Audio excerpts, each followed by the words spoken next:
Hey everyone, this is Hill Street Soul, and you're tuned in to The Core with the Millennial Coach, discussing topics on real life. Check it out. Everywhere you go, don't forget the ghetto. Listen to The Core. Hi, I'm the Millennial Coach. Welcome to The Core. I'm back with another episode on Happily Single, but today I'm dissecting maths. So, Married at First Sight, UK. I'll start with UK. I'm going to briefly talk about Australia and briefly talk about the US. But if this is the first time you're watching, thank you for watching. But please subscribe, like, share. If you want me to keep going, then you need to support, right? And this show's all about self-leadership and also organizational leadership. It's not just about personal development, because if you don't develop yourself, how do you be better in the workplace? And if you're not better in the workplace, how do you replicate that in the home? It all works in tandem, in my opinion.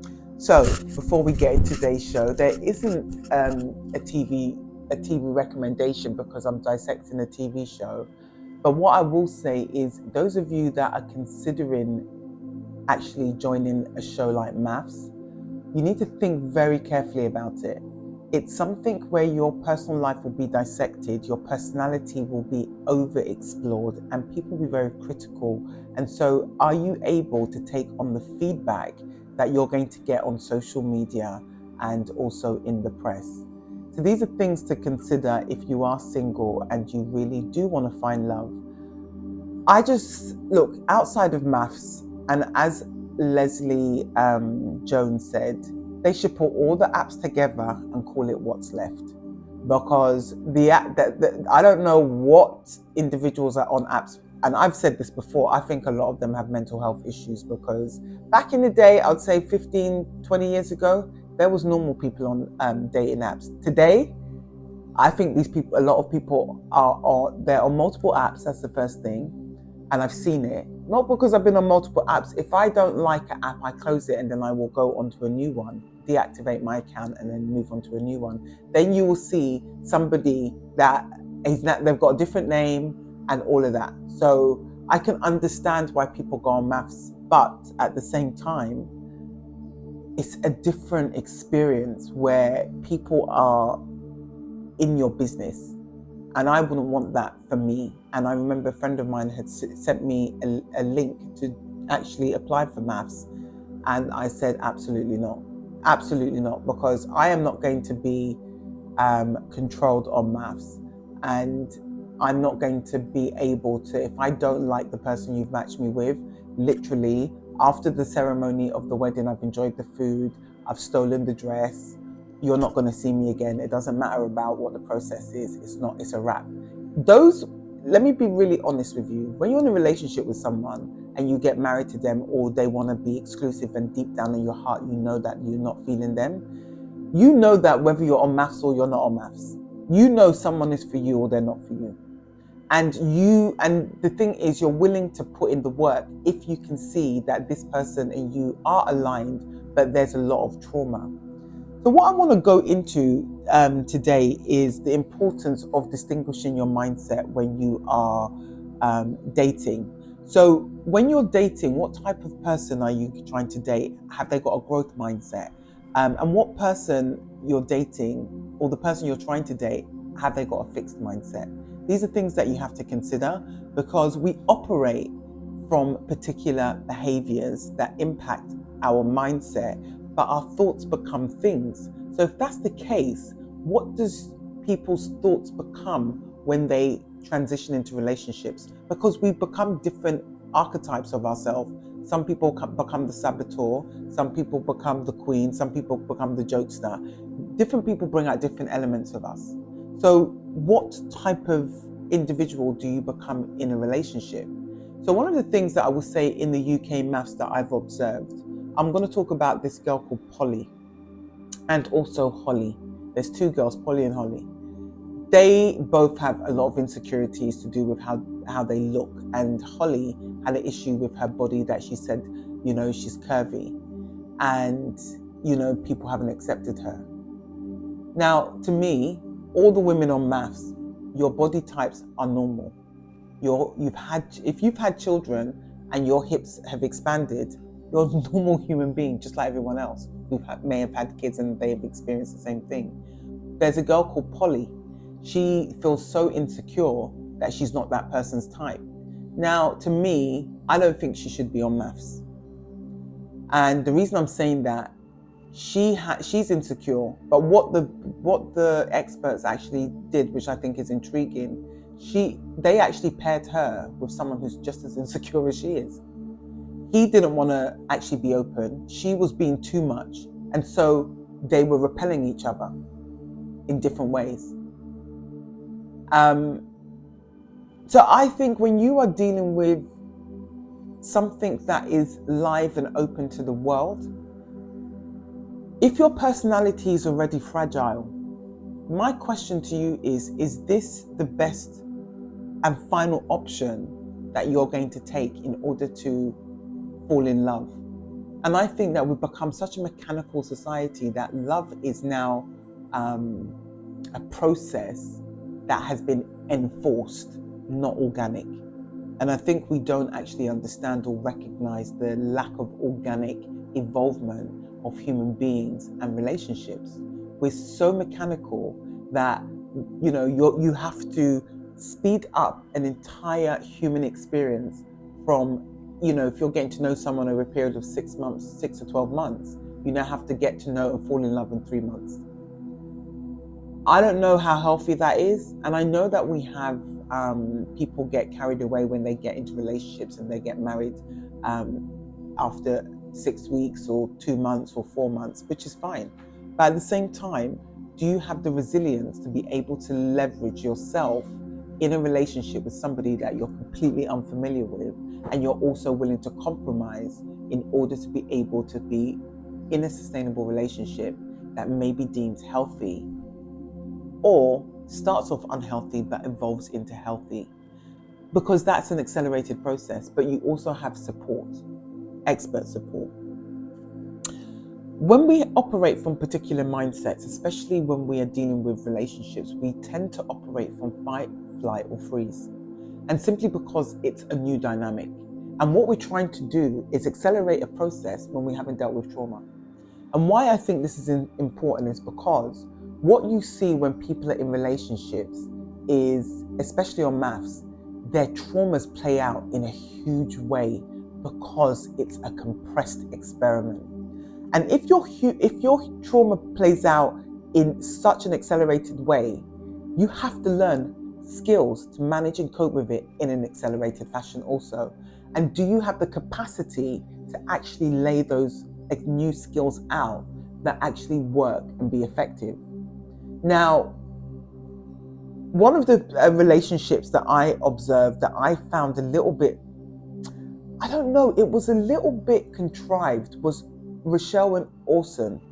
And why I'm saying that is because Rochelle and Orson, their relationship seems to be missing huge chunks of information. And it's huge chunks of information whereby you couldn't understand why I couldn't understand why Rochelle was upset or she felt he was being dishonest. And there was never any footage of Olsen and Rochelle interacting, talking, having a laugh. Not really. So what we were observing was they would go away and there'll be argument. They'll go away, there'll be argument. And then Rochelle would be green screening and having conversation with the camera. And Orson we would always see Orson saying positive things about Rochelle. So something was missing. So one of the other things when you're dealing with MAFS is don't always believe what you see in editing processes, because they create a different dynamic that we are not always familiar with. And also the UK MAFS, what I didn't understand was the other relationship with the same-sex couple. I don't remember their name, so please forgive me. It was like they got married, they so liked each other, and all of a sudden they weren't in the same room, they didn't talk, they were fighting all the time, and it just seems like a huge chunk of information is missing. I thought the experts, they did a good job in the ceremonies. I don't know if they're as frank as they could be, like Australia. MAFS Australia. MAFS Australia for me is the realest out of all of them.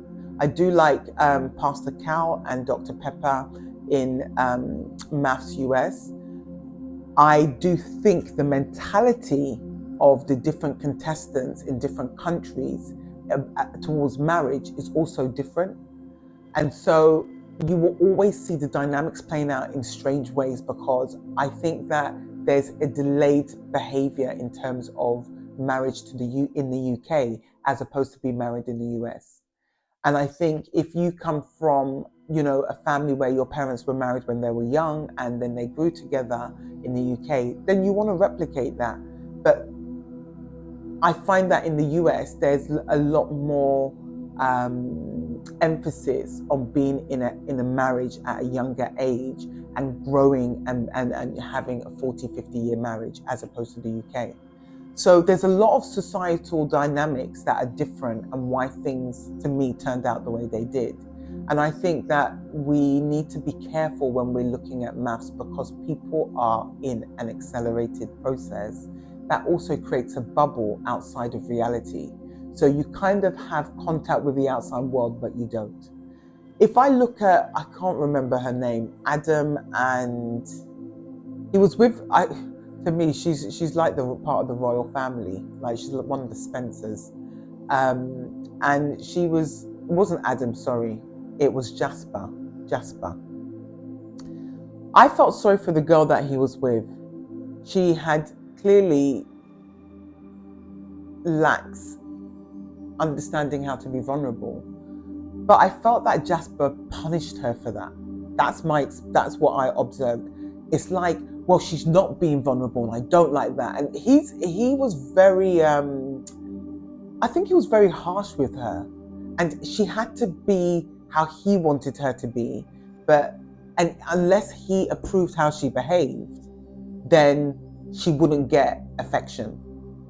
And I thought to myself, that was a little bit unkind. And this is where Polly went wrong with Adam. Polly was so overzealous to the point that her insecurities and trauma actually really set that relationship on the wrong course. But also, his decision to be shut down from the beginning, that in itself created more trauma for Polly. We don't pay attention to body language as much in relationships. And I think this is one of the things that the experts pulled up on when it came to Holly and her partner. Body language is really important. How your facial expressions are read, how your body is seen as open or closed. And sometimes being like this doesn't mean that you're closed, it just means that you're more comforting yourself. So we need to learn the techniques behind body language and what it actually means when people are in relationships. Sometimes what you see on camera isn't actually what that person may have meant.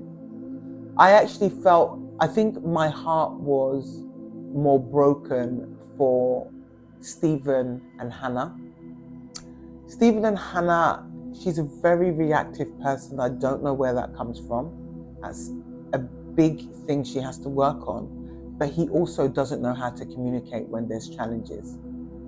So imagine explosion and lack of communication, that's not going to work. And he doesn't know how to manage someone who's reactive. He doesn't know how to integrate himself into people who react poorly.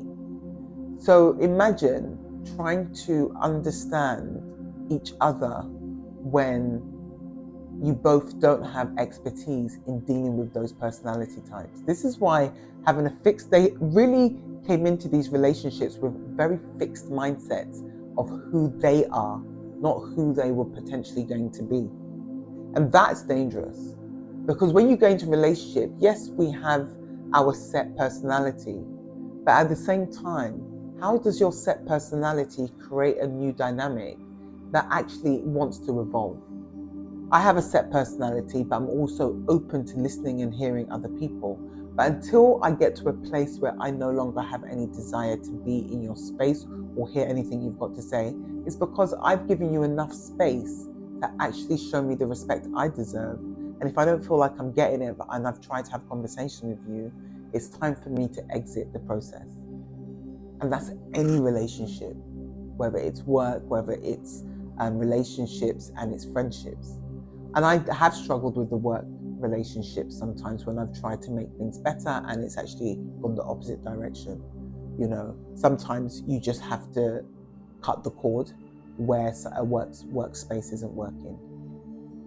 So one of the things that I will say is people with fixed mindsets are actually vulnerable to mental health issues such as anxiety, depression, or aggression. They believe that their abilities are fixed and that they can't improve. So it can make it very difficult to motivate them to work through their weaknesses. And I think that a lot of the people on MAFS entered with a fixed mindset and remained with a fixed mindset because they regressed back into their shadow self of how they've dealt with relationships. And if they were, and I think this is something Mel said to Rochelle, be open to the process. And I think when you are open to the process, you're also open to feedback and implementation of the feedback in order to create new behaviors. So MAFS has been actually quite an interesting dynamic this year. I actually have stayed till the last, where the two couples left. And I want to see some more involvement, but I do think going forward, I should be on the couch with the experts, the fourth expert. No one should lose their work. I should be on the couch. And one of the things that I do want to emphasize is something Paul said, and I talk about it in the work that I do, toxic positivity. Don't go in there pretending that you are someone who's always happy, joyful, but deep down you've got a lot of issues, because that is a form of toxic positivity, and you're trying to overshadow the things you're choosing, your shadow side, you're choosing not to work on. And so I think Casper or Jasper, forgive me for getting his name wrong, I know that he sensed that his partner wasn't being vulnerable, but I do think that he was really, I couldn't be with someone like Casper. I thought he was really unkind to her because he has a lot of insecurities and a lot of issues that are unresolved. And he actually, at the beginning of his wedding, he compared his bride to his sister. He has a really poor relationship with his sister, and therefore his bride is actually receiving the brunt of how he feels about his sister as he feels about her. So there's some issues that have been completely ignored and unresolved. And I think with this chap, he really does need to have therapy. So I am the Millennial Coach. I hope that's been useful, and it's really important for people to really see this for themselves and have their own opinions. But I found that some of the editing actually created a different dialogue that could have actually been more healthier. I am the Millennial Coach. We've just discussed MAFS. It would be great to get your feedback.